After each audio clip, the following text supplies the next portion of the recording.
اہل مکہ نے جو سلوک کیا وہ کسی سے بھی مخفی نہیں ہے.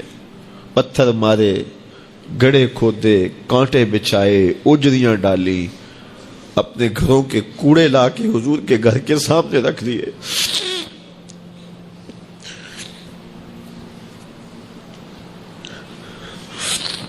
یہ کس چیز کی سزا دے رہے تھے میرے حضور کو؟ میرے حضور علیہ السلام نے پھر طائف کا سفر کیا کہ شاید وہ لوگ میری بات کو سن لیں، لیکن انہوں نے جو دردناک سلوک کیا وہ بھی تاریخ کا ایک انتہائی دردناک باب ہے. انہوں نے اوباشوں کے ہاتھوں میں پتھر دیے اور جس راستے میں میرے حضور نے گزرنا تھا ان کو اس راستے پہ کھڑا کر دیا اور کہا ان پہ سنگ زنی کرو. اور وہ آقا کریم پہ پتھر مارتے، حضور کے پاؤں پہ پتھر مارتے. آقا کریم علیہ السلام پاؤں اٹھاتے تو وہ دوسرے پاؤں پہ مارتے. پھر حضور شدت درد سے بیٹھ جاتے تو ان کے دو گھنڈے دائیں بائیں سے آگے بڑھتے اور حضور کو کندھوں سے پکڑ کے اٹھاتے، پھر سنگ باری کرتے.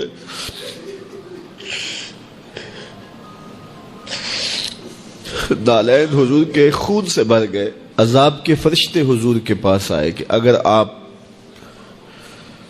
بد دعا بول دیں تو ابھی ہم ان پہاڑوں کو جوڑ دیتے ہیں اور یہ طائف کے لوگ پس جائیں گے ان پہاڑوں کے درمیان. آسمان سے پتھر اتریں گے، ان کے سر کچل دیے جائیں جنہوں نے آپ کو دکھ دیے. اب صحابہ جو ساتھ تھے انہیں بھی شدید آرزو تھی کہ حضور ان کے لیے بد دعا کریں، انہوں نے بڑا دکھ دیا. تو پھر حضور کے ہاتھ اٹھ گئے. صحابہ کا خیال یہ تھا کہ ابھی حضور کی زبان کھلے گی اور بد دعا کے لفظ نکلیں گے اور یہ پیس دیے جائیں گے. لیکن جب وہ لب کھلے، وہ پتلی پتلی گلے قدس کی پتیاں، وہ لب ہائے دور جب کھلے تو لفظ کیا تھے؟ اے اللہ میری قوم کو ہدایت دے دے، یہ مجھے جانتی نہیں. اور کہا کہ مجھے ان کی نسلوں سے ایمان کی توقع ہے. باپ کا انتقال حضور کے اس دنیا پہ قدم رکھنے سے پہلے ہی ہو گیا تھا. ابھی شکم مادر میں تھے کہ حضرت عبداللہ کا انتقال ہو جاتا ہے. در یتیم پیدا ہوئے ہیں. 6 سال کی عمر میں ابوا کے مقام پر ریت کے ٹیلے آئے تو وہاں سیدہ آمنہ کی طبیعت خراب ہو گئی اور پھر لمحے بھی زندگی کے آخری ہیں. سیدہ آمنہ نے محسوس کر لیا کہ یہ میری آخری سانسیں. سیدہ پاک نے حضور کے سر پہ ہاتھ رکھا اور روتے ہوئے کہا کہ بیٹا ہر نئی چیز نے پرانا ہو جانا ہے، ہر باقی نے فنا ہو جانا ہے. میں بھی جا رہی ہوں، وَذِكْرَ بَاق وَوَلَدْتُ طُهْرًا، لیکن میرا ذکر نہیں مٹے گا اس لیے کہ تیرے جیسا ستھرا بیٹا چھوڑ کے جا رہے ہیں. یہ آخری لفظ تھے سیدہ پاک کے کہ سیدہ آمنہ سلام اللہ علیہا کا انتقال ہو گیا. خیر حضور ماں سے لپٹ گئے. امی آپ آگے بولتی نہیں ہیں، لیکن خاموش ہو گیا تھا چمن بولتا. حضور نے وہیں پھر اپنی ماں کی تدفین کی. تدفین کے بعد ام ایمن کے ساتھ سواری پر بیٹھ جاتے ہیں اور چمٹ جاتے ہیں ام ایمن کے ساتھ، اور وہ جا کے حضرت عبد المطلب کے سپرد کر دیتی ہیں. تو حضرت عبد المطلب حضور کو آغوش میں لے کے بڑا روئے اور ام ایمن سے کہا کہ میرے اس بیٹے کا تم نے خاص خیال رکھنا ہے. اور پھر انہوں نے اتنا خیال رکھا کہ میرے حضور فرمایا کرتے تھے ام ایمن میری ماں کے بعد میری ماں ہے. 2 سال کے بعد حضرت عبد المطلب کا بھی انتقال ہو گیا. ابن حشام کے یہ لفظ سینہ چیرتے ہیں کہ جب امیر قریش کا جنازہ اٹھا تو سارا مکہ جنازے کے لیے امڑ آیا، لیکن لوگوں نے 8 سال کے ایک بچے کو دیکھا جو دیواروں سے لپٹ لپٹ کے رو رہا تھا. آج یہ سہارا بچھن گیا تھا. پھر چچا کی کفالت میں آئے. پھر ایک وقت آیا کہ وہ بھی اس دنیا کو چھوڑ گئے اور اسی سال حضور کی اہلیہ کا انتقال بھی ہوا اور اس سال کا نام عام الحزن، دکھوں کا سال رکھا.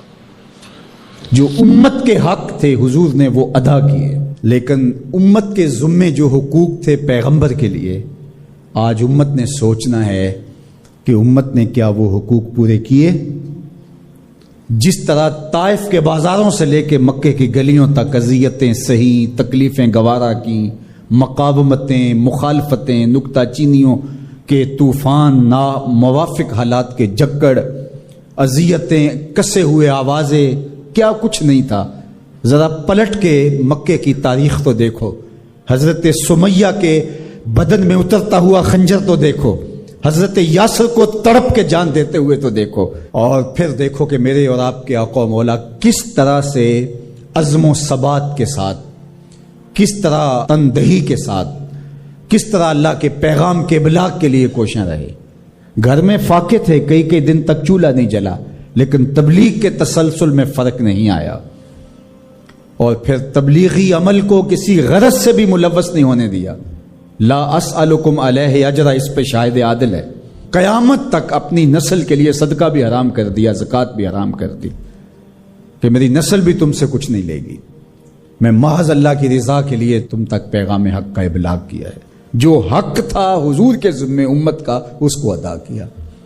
اب امت کے ذمے جو حق ہیں، ذرا امت ایک لمحے کے لیے سوچے کہ وہ حق ادا کیا۔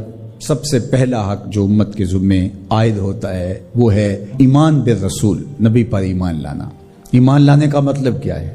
تسلیم کردن، گردن نہادن، سر تسلیم خم کر دینا، یہ ہے ایمان۔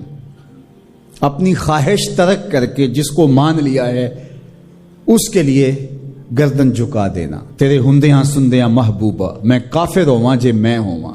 دوسرا تقاضا اتباع ہے، اور وہ ایمان کا تقاضا بھی ہے۔ رسول کو ماننے کا مطلب یہ ہے کہ رسول کی مانی بھی جائے۔ یہ کیا ماننا ہوا کہ خواہش اپنی ہوئی، ساری زندگی اپنی مرضی کے مطابق گزاری، شادی بھی ساری اپنی مرضی کے مطابق، ساری رسمیں ہندوانہ کی، صرف ایجاب اور قبول، پھیرے نہیں لگوائے، وہاں کہا چلو یہاں ہم دین کا ٹچ دے دیتے ہیں، وہاں چلو تدفین کا مرحلہ آیا تو جلاتے نہیں ہیں، کفن پہنا دیتے ہیں اور تدفین کر دیتے ہیں چونکہ ہم مسلمان ہوتے ہیں۔ فیکٹری کے اندر جو کچھ ہو رہا ہے وہ سارا بینک سے لمٹیں چل رہی ہیں، وہ سارا جو ہے وہ اللہ سے اعلان جنگ ہے، اور باہر نمائش کے لیے دسترخوان لگایا ہوا ہے کہ ہم غریبوں کو کھانا کھلا رہے ہیں۔ یہ دھوکہ تم اپنے ساتھ کر رہے ہو، رب کے ساتھ نہیں کر سکتے۔ یہاں سر سے لے کر پاؤں تک آنا ہوگا، آدھا تیتر آدھا بٹیر نہیں چل سکتا۔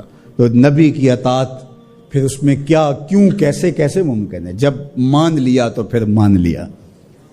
اللہ حکمت سمجھ میں آ گئی تو اچھی بات ہے، نہیں سمجھ میں آئی تو پھر بھی حکیم کا عمل حکمت سے خالی نہیں ہوتا۔ جو حکیم نے کہا اس کے پیچھے کوئی حکمت ہوگی، وہ تمہاری نظر میں ابھی نہیں آئی، کچھ وقت بعد آ جائے گی، نہ بھی آئے تو کوئی فرق نہیں۔ پھر ایمان بالغیب کس کو کہتے ہیں؟ تو اللہ اس کے رسول کی مان لینا کہ بس ہمارے ذمہ ان کا حق ہے، ان کی ماننا ہمارا حق ہے، اطاعت ہمارا حق ہے، تو بس یہ کافی ہے۔ اب صحابہ کی زندگیاں دیکھ لیجیے، انہیں حکمت نہیں پوچھی۔ حضور خطبہ دے رہے ہیں اور فرمانے لوگوں بیٹھ جاؤ، یہ باہر رش ہو رہا ہے نا سامنے، تو فرمایا بیٹھ جاؤ۔ حضور کی آواز بلند تھی، بنو غنم میں صحابی آ رہے تھے، وہ وہیں بیٹھ گئے۔ اللہ اکبر۔ کسی نے کہا تم یہاں بیٹھے ہو، کہ حضور نے کہہ دیا اور بیٹھ گئے۔ اللہ اکبر۔ تو یہ ہے اطاعت، یہ ہے فرما برداری، یہ ہے زندگی کا جمال۔